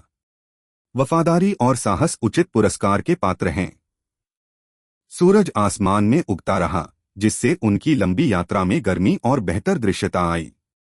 अध्याय 108 खंजर कला। बेस की अपनी यात्रा के दौरान मून को बहिष्कृत लोगों के एक समूह का सामना करना पड़ा। बहिष्कृत लोगों ने उसे और मिराज को अपने हथियारों के साथ घेर लिया था और उनकी मुस्कुराहट चौड़ी थी। वहीं रुको, नेता ने पुकारा, एक जख्मी आदमी जिसके हाथ में 2 खंजर थे। तुम्हारे लिए सड़क का अंत। तुम्हारे पास जो कुछ भी है उसे सौंप दो, हथियार, औषधि, सिक्का और विशेष रूप से वह भंडारण अंगूठी, और हो सकता है कि हम तुम्हें अपने जीवन को बरकरार रखते हुए चले जाने दें। चंद्रमा ने मन ही मन आह भरी। यह सामान्य डाकू स्क्रिप्ट थी, पूर्वानुमेय, थकाऊ और सबसे महत्वपूर्ण, उनके समय की बर्बादी। चंद्रमा तुरंत बता सकता था कि वे कमजोर थे, कम से कम उसकी तुलना में। वे सभी 19 से 20 के स्तर के थे, उसकी वर्तमान ताकत से कुछ स्तर कम। उनके समूह में कुल 6 लोग शामिल थे, बुनियादी उपकरणों के साथ 3 योद्धा, एक हत्यारा जो झुंड में खतरनाक दिखने की कोशिश कर रहा था, और 2 जादूगर पहले से ही डराने धमकाने के लिए जादू कर रहे थे। तीनों योद्धा कुछ खास नहीं थे। उनके पास बुनियादी कक्षाएं थीं जो अधिकांश जागृतिकर्ताओं को उनके मानक समारोह के दौरान प्राप्त होती थीं, लड़ाकू, योद्धा, तलवारबाज। Please subscribe the novel explainer channel. Please subscribe the novel explainer channel. उसे लूटने का प्रयास करने का दुस्साहस करने वाले इन बहिष्कृत लोगों को फांसी देने से पहले मून ने अवसर का लाभ उठाने का फैसला किया। मौका मिलने पर उसने हत्यारे की कक्षा की नकल की। दोनों जादूगर कुछ भी उपयोगी प्रदान नहीं करेंगे, उनकी कक्षाएं संभवतः बुनियादी जादूगर संस्करण थीं जिन्हें उन्होंने पहले ही बड़े पैमाने पर खोजा था। लेकिन हत्यारे के पास संभवतः गुप्त या नजदीकी युद्ध से संबंधित कौशल होंगे जिन्हें मून किसी मूल्यवान चीज में विकसित कर सकता है। उन्हें यकीन नहीं था कि उन्हें समर्पित प्रशिक्षण मैदानों को छोड़कर रॉकेट बेस के अंदर सक्रिय रूप से अपने कौशल का उपयोग करने वाले जागृत लोगों का सामना करना पड़ेगा। लेकिन उन सुविधाओं का दौरा करने से बहुमूल्य समय बर्बाद होगा और वहां वास्तव में अद्वितीय वर्ग वाले किसी व्यक्ति को ढूंढने की संभावना बेहद कम थी। अद्वितीय कक्षाओं वाले जागृति बहुत दूर थे और उनका सामना करना बहुत कम था। मून भाग्यशाली था कि उसे सेलीन और केल का सामना करना पड़ा। एक हत्यारा उसे या तो गुप्त संबंधी क्षमताएं या तकनीकें प्रदान कर सकता है जो दुश्मनों की दूरी कम होने पर उसकी निकट डाकू क्षमताओं में सुधार करेगी। दोनों उसके शस्त्रागार में उपयोगी जोड़ होंगे। मून ने क्लास स्लॉट को चुपचाप सक्रिय कर दिया जबकि बहिष्कृत लोगों ने अपनी धमकी भरी मुद्रा जारी रखी। शुक्र है हत्यारा इतना मूर्ख था कि वह अपने वर्ग कौशल को सक्रिय कर रहा था। Class slot 1/1। वर्ग हत्यारा। कौशल खंजर कला। अवधि 24 घंटे। नई जानकारी समुद्र तल से टकराती लहरों की तरह उसके दिमाग में भर गई। खंजर तकनीक, रुख कार्य, पकड़ विविधता और प्रहार पैटर्न का ज्ञान उनकी चेतना में प्रवेश कर गया। वह अचानक अपने पिछले शौकिया खंजर चलाने में खामियां देख सकता था। ये ऐसे हथियार थे जिनका उपयोग वह करीबी दूरी की रक्षा के लिए करना चाहता था जब दुश्मन उसकी कास्टिंग दूरी का उल्लंघन करते थे। अब उसे उचित स्वरूप समझ में आया। कुशलतापूर्वक बचाव कैसे करें और अप्रत्याशित कोणों से हमला कैसे करें। डैगर कला। रैंक सामान्य। प्रवीणता 0%। विवरण आपको हथियार के रूप में खंजर की बुनियादी समझ है। आप मूलभूत क्षमता के साथ हमला करने, बचाव करने और निष्पादित करने के लिए खंजर का उपयोग करने में सक्षम हैं। मून का ध्यान अपने से पहले बहिष्कृत लोगों की ओर लौट आया, जो अब उसकी प्रतिक्रिया की स्पष्ट कमी पर बढ़ते उत्तेजना के साथ चिल्ला रहे थे। आप बहरा हैं, नेता ने गुर्राया। मैंने कहा, सौंप दो। उस पर हमला करो, जादूगरों में से एक ने टोकते हुए कहा। वह स्पष्ट रूप से प्रतीक्षा करते करते थक गया था। वह हमें अनदेखा कर रहा है। दोनों जादूगरों ने एक साथ अपने तैयार मंत्र जारी किए। आग के गोले और हवा के झोंके विभिन्न कोणों से चंद्रमा की ओर प्रक्षेपित हुए। चंद्रमा ने अपने स्थानिक भंडार से एक खंजर बुलाया। वह वास्तविक युद्ध स्थितियों में तुरंत अपने नए कौशल का परीक्षण करना चाहता था, लेकिन सिर्फ इसलिए कि वह नजदीकी युद्ध तकनीकों का अभ्यास करने का इरादा रखता था। इसका मतलब यह नहीं था कि वह इस प्रक्रिया में अनावश्यक क्षति उठाएगा। उसके पास जल्द ही प्रवेश करने का एक क्षेत्र था और उसे इष्टतम स्थिति में रहने की आवश्यकता थी। चंद्रमा ने अपना मुक्त हाथ उठाया और पृथ्वी तत्व को प्रवाहित किया। उसके नीचे की जमीन ने उसके एपिक रैंक 5 एलिमेंट एफिनिटी पर तुरंत प्रतिक्रिया दी, जो संपीड़ित पत्थर की एक घुमावदार बाधा में ऊपर की ओर फूट गई, जिसने दोनों जादुई हमलों को सहजता से रोक दिया। आग का गोला प्रबलित चट्टान पर हानिरहित तरीके से गिरा। घने अवरोध से टकराने के बाद हवा के झोंके आसानी से नष्ट हो गए। उनकी काटने की शक्ति चंद्रमा के मौलिक नियंत्रण को भेदने के लिए अपर्याप्त थी। 3 योद्धाओं ने आरोप लगाया, जबकि चंद्रमा बचाव में विचलित था, स्पष्ट रूप से सोच रहा था कि उन्होंने उसके बचाव में एक छेद की पहचान कर ली है। चंद्रमा उनसे मिलने के लिए आगे बढ़ा। उसकी मांसपेशियों की स्मृति में व्याप्त ज्ञान के अनुसार खंजर को उचित पकड़ में रखा गया। डैगर आर्ट कौशल ने उसकी गतिविधियों को सहज रूप से प्रवाहित कर दिया, जिससे उसके शरीर को सचेत विचार के बिना इष्टतम रक्षा और पलटवार के लिए तैयार किया गया। पहले योद्धा ने ऊपर से हमला करते हुए तलवार घुमाई और 1 मील दूर से अपने हमले की सूचना दे दी। चंद्रमा सहजता से किनारे हो गया। योद्धा के आर्म गार्ड और कंधे के पॉलिड्रॉन के बीच का अंतर ढूंढते हुए उसका खंजर बाहर निकल गया। ब्लेड मांसपेशियों और टेंडन में गहराई तक धंस गया, जिससे बाह को नियंत्रित करने वाले कनेक्शन टूट गए। योद्धा दर्द से चिल्लाया और अपनी तलवार गिरा दी, जिससे घाव बेकार हो गया। चंद्रमा ने उसे दूसरे योद्धा के रास्ते में पीछे की ओर लात मार दी, जिससे उनका समन्वय बाधित हो गया और उनके गठन में अराजकता पैदा हो गई। फिर वह तीसरे हमलावर की ओर मुड़ा, एक महिला जो अपने साथियों की तुलना में थोड़ी बेहतर तकनीक के साथ भाला चला रही थी। वाह! उसके भाले का प्रहार उसके सहयोगियों के हमलों की तुलना में अधिक मजबूत और तेज था, लेकिन यह कुछ भी नहीं था जिसे चंद्रमा संभाल नहीं सकता था। उसने अपने खंजर से भाले की नोक को एक गोलाकार पैरी का उपयोग करके विक्षेपित कर दिया, जिसे वह 5 मिनट पहले नहीं जानता था। न्यूनतम प्रयास के साथ हथियार की गति को उसके शरीर से दूर कर दिया। उसी तरल गति में उसने उसके गार्ड के अंदर कदम रखा और दिल को ढूंढते हुए उसकी पसलियों के नीचे खंजर को ऊपर की ओर चलाया। उसकी आंखें चौड़ी हो गईं, जैसे उसके शरीर में दर्द उमड़ पड़ा। इससे पहले कि चंद्रमा उसके सीने से अपना खंजर निकालता और पीछे हट जाता, उसने खांसते हुए खून निकाला जो चंद्रमा के लबादे पर गिरा था। आपने 5 जीवन प्राप्त किए हैं। महिला विघटित हो गई और पुनः उत्पन्न हो गई। उसका चेहरा सदमे से पीला पड़ गया और तेजी से हो रही मौत का दुख उसे पहले से ही प्रभावित कर रहा था। चंद्रमा उसका इंतजार कर रहा था। इससे पहले कि वह खुद को पूरी तरह से उन्मुख कर पाती या किसी रक्षात्मक कौशल को सक्रिय कर पाती, उसके फेंके गए खंजर ने उसके गले में वार कर दिया। आपने 5 जीवन प्राप्त किए हैं।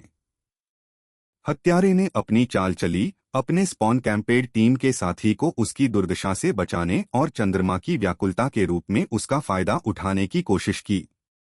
वह सीधे चंद्रमा के पीछे दो खंजरों के साथ उसकी किडनी और रीढ़ की हड्डी पर एक साथ निशाना साधते हुए दिखाई दिया। लेकिन चंद्रमा ने इसी वर्क की नकल की थी। वह ठीक ठीक समझ गया कि हत्यारा क्या प्रयास कर रहा था और तकनीक से पहले की यांत्रिक बातें बताती हैं। वह उन बुनियादी ढांचों के झांसे में नहीं आने वाला था जो अब उसके पास हैं। मरना। अध्याय 109 रॉकेट बेस पर पहुंचना। मून ने अपने शरीर को घुमाया, उसके खंजर ने हत्यारे के एक ब्लेड को रोक दिया और साथ ही उसके मुक्त हाथ से बिजली प्रवाहित की। बिजली के झटके ने हत्यारे की छाती पर एकदम सीधा प्रहार किया, जिससे वह हमले के बीच में ही पूरी तरह से निष्क्रिय हो गया। यह हमला हत्यारे को मारने के लिए पर्याप्त था, लेकिन मून यह सुनिश्चित करना चाहता था कि वह मर चुका है। पक्षाघात खत्म होने से पहले उसके खंजर ने हत्यारे के गले को ढूंढ लिया और एक ही कुशल वार से कैरोटिड धमनी को खोल दिया। छप छप। हत्यारे का शरीर गायब होने से पहले एक फव्वारे की तरह खून बह रहा था, क्योंकि वह एक बार फिर से अंडे दे रहा था। दोनों जादूगर फिर से उन्मत्त होकर कास्टिंग कर रहे थे। जब वे अपने साथियों को बार बार मरते हुए देख रहे थे, तो घबराहट के कारण उनका पहले का आत्मविश्वास खत्म हो गया। चंद्रमा ने अपना हाथ उठाया और संपीड़ित वायु ब्लेड भेजे, जिससे उनकी एकाग्रता भंग हो गई और उनकी उजागर भुजाओं पर भीषण घाव हो गए। उन्होंने तुरंत अपनी कास्टिंग गिरा दी, खून बहते अंगों को पकड़ लिया और चिल्लाने लगे।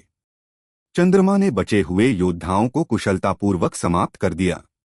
जिस पहले व्यक्ति को उसने घायल किया था, उसने अपने बेकार हाथ के बावजूद हताशा के साथ लड़खड़ाते हुए भागने की कोशिश की। चंद्रमा के फेंके गए खंजर ने उसकी गर्दन में प्रहार किया, जिससे वह तुरंत गिर गया।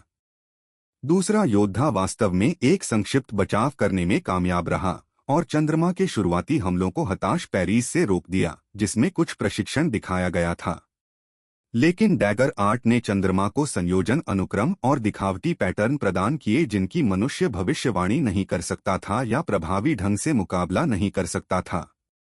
कुछ ही सेकंड के भीतर चंद्रमा ने 3 अलग अलग गहरे घावों का निर्माण किया, जिससे बहुत अधिक खून बह रहा था, जिससे योद्धा तब तक कमजोर हो गया जब तक कि हृदय पर अंतिम प्रहार के कारण युद्ध समाप्त नहीं हो गया। आपने लेवल 20 फाइटर को मार गिराया है। आपने 20 जीवन जीते हैं। दोनों जादूगरों की मृत्यु सबसे अंत में हुई। चंद्रमा द्वारा दूरी तय करने के बाद उन्हें तुरंत मार दिया गया और उनकी कास्टिंग करने की क्षमता समाप्त हो गई। उनके पास बताने लायक कोई नजदीकी युद्ध कौशल नहीं था, जिससे उनका प्राथमिक लाभ निष्प्रभावी हो जाने के बाद वे पूरी तरह से असहाय हो गए।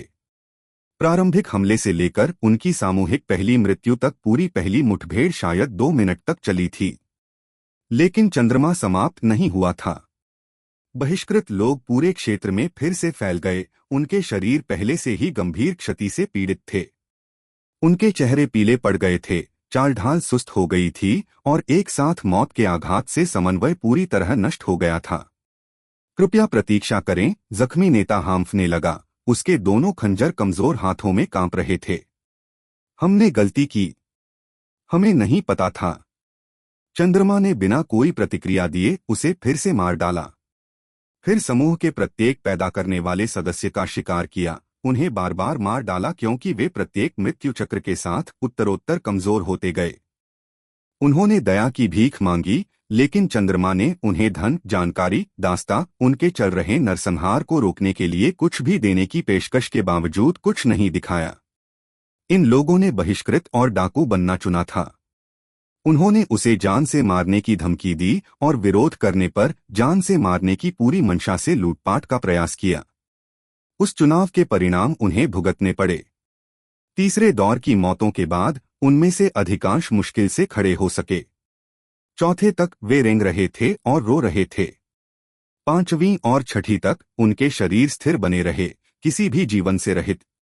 स्थायी मृत्यु ने उन सभी को लील लिया था। बार बार फांसी से प्राप्त कुल जीवन 350 जीवन। पहली घात से लेकर अंतिम स्थायी मौत तक पूरी फांसी शायद कुल मिलाकर 15 मिनट तक चली थी। चंद्रमा ने अपने खंजर की ओर देखा, नई प्रशंसा के साथ ब्लेड की जांच की। खून ने स्टील को लेपित कर दिया, जो चट्टानी जमीन पर लगातार टपक रहा था, जहां उपकरण और हथियारों के 6 सेट अब छोड़े गए थे। बुरा नहीं है, मून ने धीरे से कहा, और कलाई के तेज झटके से खून को दूर कर दिया। खून एक बहिष्कृत व्यक्ति के चेहरे पर लगा, जिससे वह और अधिक खून में डूब गया। उन्होंने अपनी आपूर्ति से कपड़े का उपयोग करके ब्लेड को ठीक से साफ किया और इसे अपने स्थानिक भंडारण में वापस कर दिया। यह कौशल वर्तमान में केवल सामान्य रैंक था, लेकिन इसके द्वारा प्रदान किया गया मूलभूत ज्ञान अमूल्य था। अभ्यास और दक्षता हासिल करने के साथ यह कहीं अधिक खतरनाक चीज में विकसित हो सकता है। मून ने तुरंत ही बहिष्कृत लोगों का सामान लूट लिया, बुनियादी हथियार, कुछ औषधि और आपूर्ति से भरी एक भंडारण अंगूठी। कुछ खास मूल्यवान नहीं, लेकिन बर्बादी मूर्खतापूर्ण थी। वह मिराज पर सवार हो गया, जिसने पूरे नरसंहार को शांति से देखा था। घोड़ा अपने सवार की हत्या का आदी हो रहा था। आइए जारी रखें, मून ने मिराज को परित्यक्त लाशों के चारों ओर मार्गदर्शन करते हुए कहा, जो जल्द ही क्षेत्र के आसपास के जानवरों का भोजन बन जाएंगे। हम लगभग वहां पहुंच चुके हैं। नाम चंद्रमा। जाति मानव। वर्ग वर्गहीन हत्यारा। स्तर 22-51%। जीवन 4596। ताकत 33, चपलता 35, संविधान 36, मन 49, सभी आंकड़ों के लिए +5। विशेषता अंक 0। कौशल मौलिक हमला 5 तत्वों की आत्मीयता, तप, सिल्वर स्किन, इग्नाइट, डैगर 8, सीमित समय। प्रतिभा ग्रिम रीपर। क्लास कौशल क्लास स्लॉट 1/1। डैगर कला। रैंक सामान्य। प्रवीणता 10%। विवरण आपको हथियार के रूप में खंजर की बुनियादी समझ है। आप मूलभूत क्षमता के साथ हमला करने, बचाव करने और निष्पादित करने के लिए खंजर का उपयोग करने में सक्षम हैं। +10% क्षति। बहिष्कृत लोगों के समूह के साथ अपनी लड़ाई के दौरान मून नए कौशल में अपनी दक्षता को 10% तक बढ़ाने में कामयाब रहा था, जो कि इतनी छोटी मुठभेड़ के लिए अच्छी प्रगति थी, लेकिन विशेष रूप से कुछ भी महत्वपूर्ण नहीं था।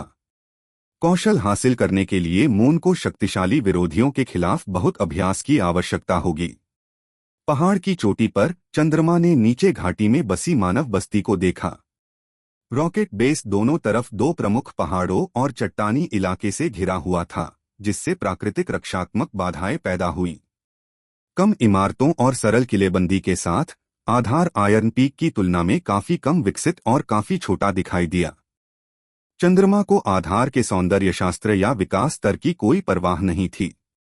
वह यहां दर्शनीय स्थलों की यात्रा या निपटान गुणवत्ता का मूल्यांकन करने के लिए नहीं थे। वह सेलीन से मिलने और उसके द्वारा खोजे गए रहस्यमय क्षेत्र में प्रवेश करने के लिए यहां आया था।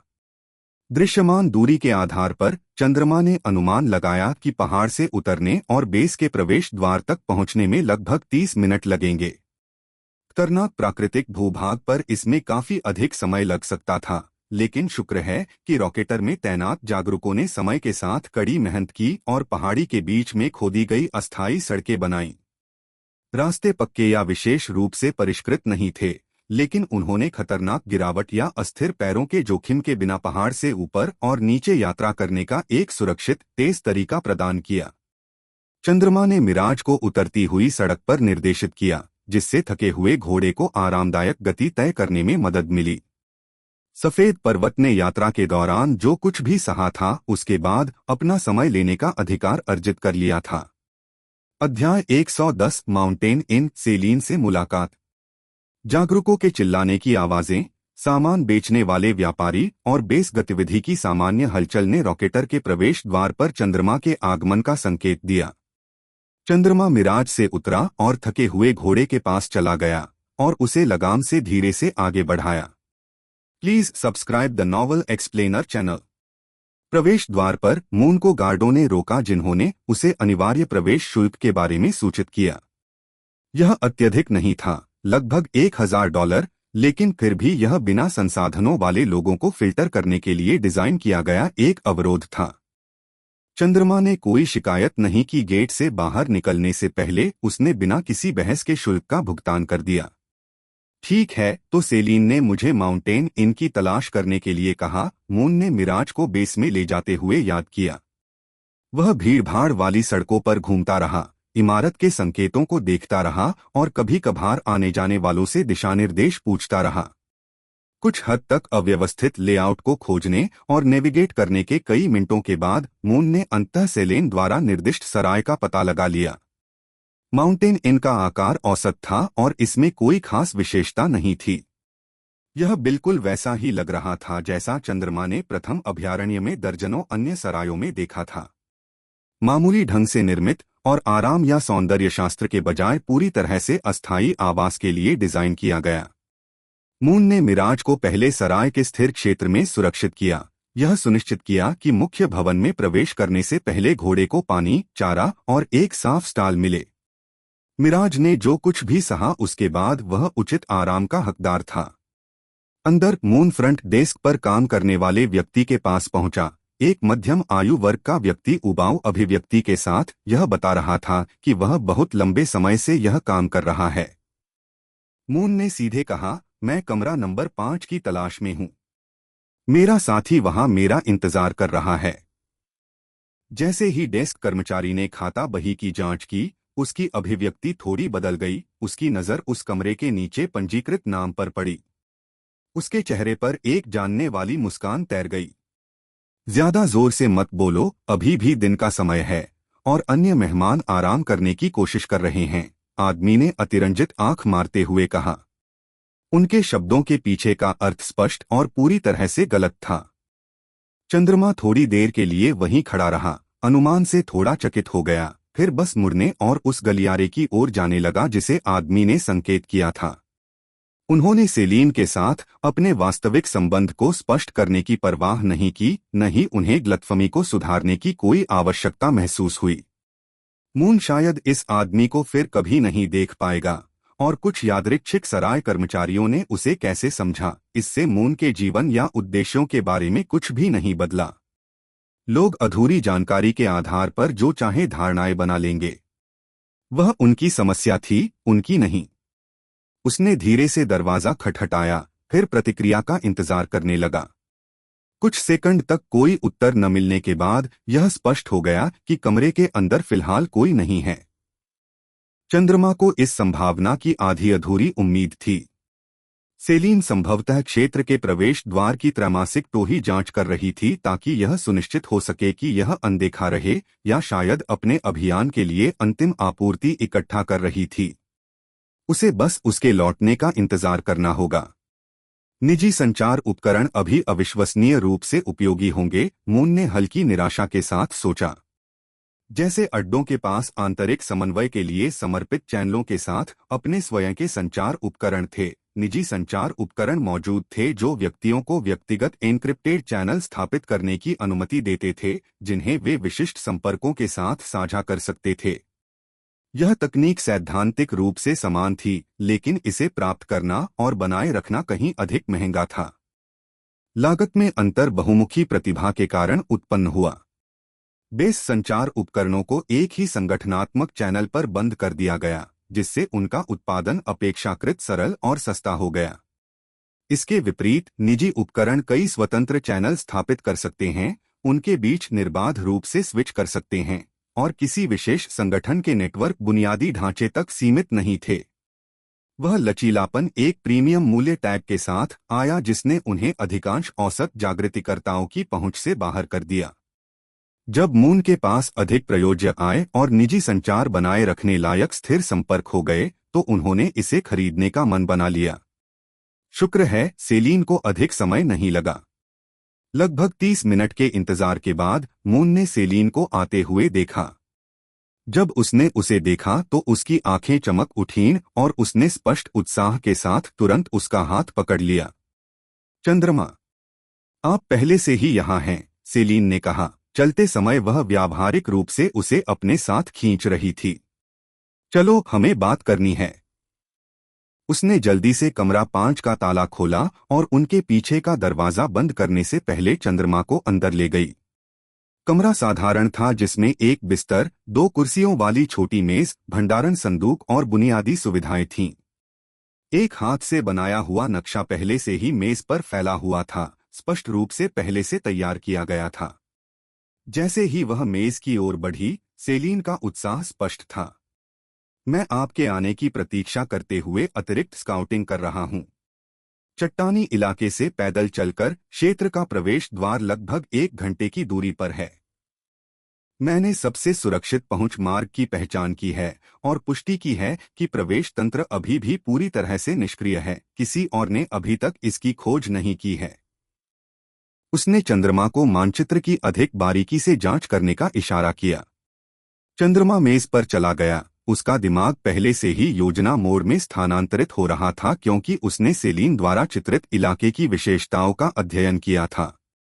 रास्ते में संभावित जानवरों से उनका सामना हो सकता है, और यह सुनिश्चित करने के लिए कि उनका पीछा न किया जाए, वे कौन सा रास्ता अपनाएंगे, यह समझाने के बाद सेलीन और मून सराय से बाहर चले गए। बाहर निकलते समय मून मिराज तक चला गया, जो स्थिर क्षेत्र में था। सफेद घोड़े को देखकर सेलीन की आंखें चमक उठीं। बहुत प्यारा, तुम्हें यह सुंदर घोड़ा कहाँ से मिला? सेलीन ने बड़ी चौड़ी हिरनी जैसी आंखों से पूछा। मुझे यह मेरे बेस के पास किसी से उपहार के रूप में मिला। मैं समझ गया। नाम क्या है? मिराज, चंद्रमा ने घोड़े की गर्दन पर हाथ फेरते हुए उत्तर दिया। मैं एक खतरनाक जगह पर जा रहा हूं, इसलिए मैं तुम्हें अपने साथ नहीं ले जाऊंगा। मुझे नहीं पता कि मुझे कितना समय लगेगा, लेकिन चिंता मत करो, मैं तुम्हें लेने वापस आऊंगा, ठीक है? मिराज ने जोर से खर्राटे लिए और अस्वीकृति में अपने खुर उठाए। क्या तुम आना चाहते हो? चांद की आंखें अविश्वास से चौड़ी हो गईं। हालांकि मून घोड़े की भाषा नहीं समझ सका, लेकिन उसने उसकी शारीरिक भाषा समझने के लिए मिराज के साथ पर्याप्त समय बिताया था। सेलीन की अभिव्यक्ति मून की तरह ही हैरान करने वाली थी। चंद्रमा असमंजस में था। वह जानता था कि क्षेत्र के अंदर अभियान में उसे महीनों लग सकते हैं, ठीक उसी तरह जैसे वह पहले जिस छिपे हुए क्षेत्र में गया था, वह भी खतरों से भरा होगा। यह जानने के बावजूद मिराज अभी भी आना चाहता था। ऐसे वफादार घोड़े को देखना वाकई दिल को छू लेने वाला था। अध्याय 111, छिपे हुए क्षेत्र में प्रवेश करना। थोड़े समय के चिंतन के बाद चंद्रमा ने मिराज को अपने साथ गुप्त क्षेत्र में ले जाने का फैसला किया।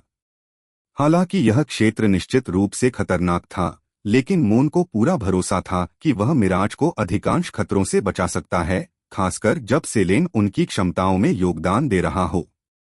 अंदर माउंट होना उपयोगी साबित हो सकता है, चाहे वह गतिशीलता हो, तेजी से पीछे हटने के विकल्प हों, या अतिरिक्त आपूर्ति ले जाने और लूटने की क्षमता हो। क्या आप उस बारे में आश्वस्त हैं? सेलीन ने पूछा। उसके चेहरे पर वास्तविक चिंता का संकेत दिखाई दे रहा था।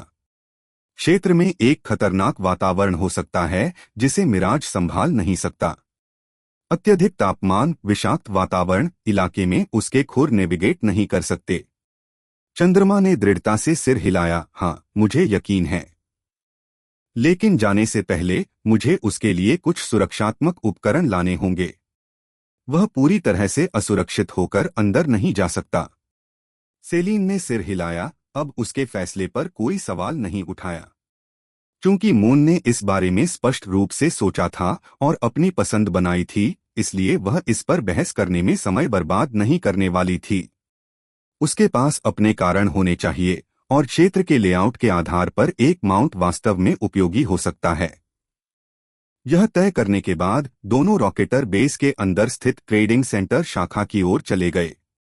यह सुविधा आयरन पीक के समकक्ष की तुलना में छोटी और कम अच्छी तरह से भंडारित थी, लेकिन यह अभी भी क्षेत्र में काम करने वाले जागृतिकर्ताओं के लिए आवश्यक उपकरण और आपूर्ति करती थी।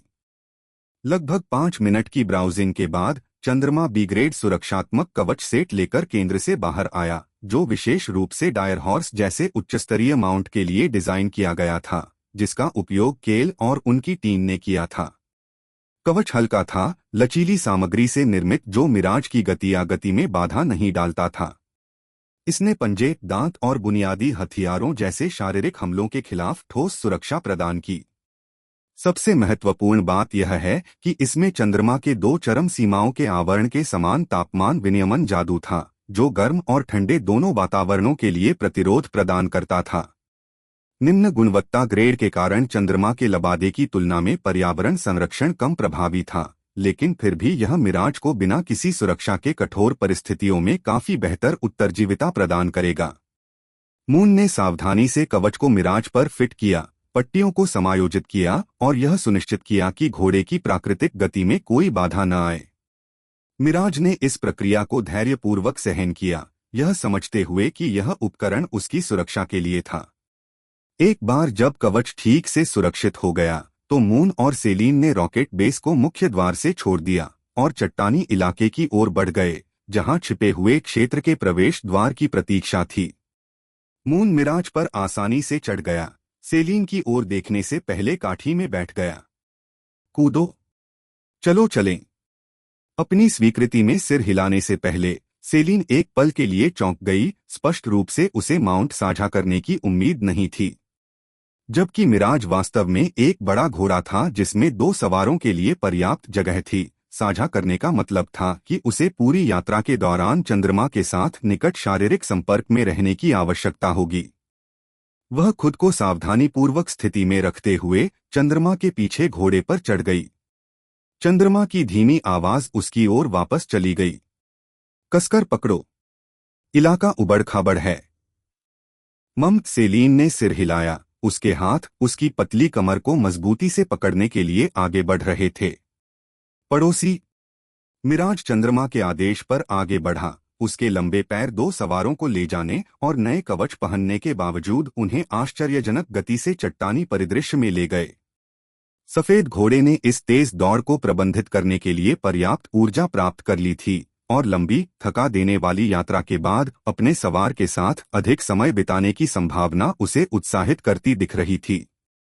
सेलीन ने अपने मानचित्र पर जो स्थान अंकित किया था, उस स्थान तक पहुंचने में उन्हें उबड़-खाबड़ इलाके से होकर लगभग 15 मिनट का समय लगा। परिदृश्य बेस के निकटवर्ती परिवेश से विशाल चट्टानी चट्टानों, संकीर्ण मार्गों और विरल वनस्पतियों के साथ एक अधिक पृथक क्षेत्र में स्थानांतरित हो गया था।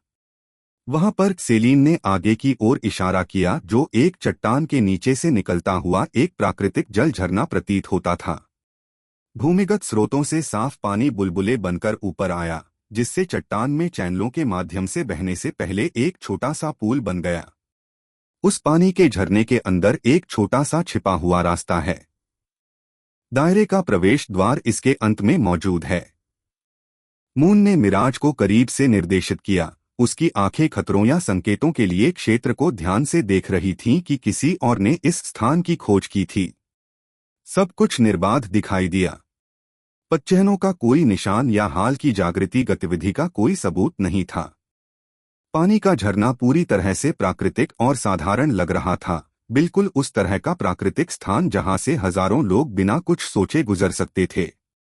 किसी मूल्यवान चीज के लिए उत्तम छलावरण। चंद्रमा नीचे उतरा और झरने के पास सावधानी से पहुंचने से पहले सेलीन को नीचे उतारने में मदद की। उसकी इंद्रियां किसी भी असामान्य मन के उतार चढ़ाव या छिपे हुए खतरों के लिए विस्तारित थीं। मुझे दिखाओ, चंद्रमा ने चुपचाप कहा। सेलीन आत्मविश्वास से आगे बढ़ी, स्पष्ट रूप से वह पहले ही कई बार इस स्थान का निरीक्षण कर चुकी थी। वह बिना किसी हिचकिचाहट के उथले तालाब में उतर गई। पानी केवल बछड़े के मध्य की गहराई तक पहुंच रहा था। चट्टान के सामने जहां झरना उभरा, सेलीन ने ठोस चट्टान की तरह दिखने वाली चीज के खिलाफ दबाव डाला। उसके हाथ में एक सूक्ष्म अंतर पाया गया, जो तब तक मुश्किल से दिखाई देता था जब तक आप नहीं जानते थे कि वास्तव में कहाँ देखना है। यहाँ, उसने कहा, पानी के पतले पर्दे को एक तरफ धकेलते हुए चट्टान के मुख में एक संकीर्ण छेद दिखाई दिया। रास्ता लगभग 10 मीटर तक तंग है, फिर यह एक बड़े गुफा कक्ष में खुलता है। मून ने उद्घाटन का संक्षेप में अध्ययन किया। यह इतना चौड़ा था कि कोई व्यक्ति इसमें आराम से गुजर सकता था और संभवतः इतना चौड़ा कि मिराज इसमें से सावधानी से निकल सके, हालांकि यह एक चुस्त फिट होगा। आइए पहले क्षेत्र को सुरक्षित करें, मून ने एक बार फिर उनके आसपास का निरीक्षण करते हुए कहा। सुनिश्चित करें कि कोई देख या अनुसरण न कर रहा हो। सेलीन ने सिर हिलाया और परिधि की जांच शुरू कर दी, जबकि मून ने मिराज को अज्ञात में प्रवेश के लिए तैयार किया। जो कोई भी उस छिपे हुए कक्ष के अंदर इंतजार कर रहा था, वे इसका पता लगाने वाले थे। और एक बार जब वे उस दायरे के प्रवेश द्वार को सक्रिय कर देंगे तो पीछे मुड़कर नहीं देखा जाएगा। यह सुनिश्चित करने के बाद कि किसी ने उनका पीछा नहीं किया है, न ही किसी ने उन्हें देखा है, चंद्रमा पानी के पर्दे के नीचे सरक गया। मिराज भी कवच को हटाने के बाद खुले हिस्से में घुसने में कामयाब रहा था। अंदर जाने के बाद उसे वापस बांधने से पहले बड़े गुफा कक्ष के अंदर चंद्रमा की नजर उस दायरे के द्वार पर पड़ी जो भीतर मौजूद था। तो यह बात है, यह किसी भी अन्य दरार की तरह ही दिखती है, चंद्रमा ने बड़बड़ाया। उसकी आंखें गोलाकार पोर्टल के उद्घाटन पर टिकी थीं। Please subscribe the novel explainer channel. सांस लेने से पहले सेलीन ने उसके पास सिर हिलाया। क्या आप तैयार हैं? सिर हिलाने से पहले चंद्रमा की निगाहें सख्त हो गईं। ऐसी दुनिया में जहां केवल ताकत ही सब कुछ निर्धारित करती है, विकास ही जीवित रहने का एकमात्र रास्ता है।